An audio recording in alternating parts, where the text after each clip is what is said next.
I guess the good news is for Asia, even though you raised your forecast 4.2 compared to, let's say, inflation with a a 9 handle stateside, is relatively better, yes.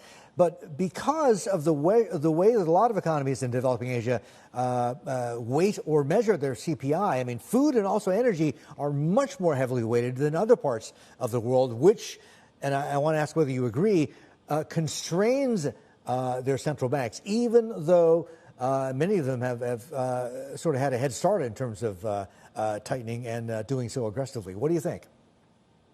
I think central banks are obviously very vigilant and they're very worried about letting inflation expectations rear their head. So they've been starting to rise rates across the regions.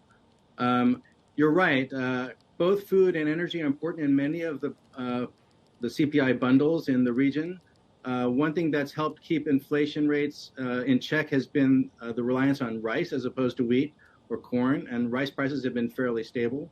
But with fertilizer prices increasing and possible substitution of consumption into rice from other commodities, we, of course, could see rice prices also start to increase in the future. Albert, let me ask you, for South Asia, your growth forecast, you've cut that to 6.5 now from 7. How much, or rather how little of that has to do with the crisis in Sri Lanka, which my co-host and partner Sri is down covering?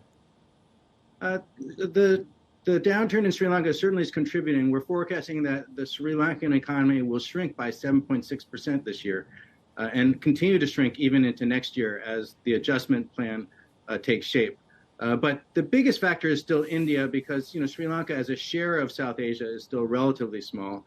And in India, we've downgraded the growth forecast from 7.5% to 7.2%, mainly because they've been more affected by inflation. There, too, the central bank has raised rates modestly, but this is putting some dampening on growth. But 7.2% is still pretty good. It reflects consumer confidence as the economy still continues to reopen as the COVID situation becomes more manageable.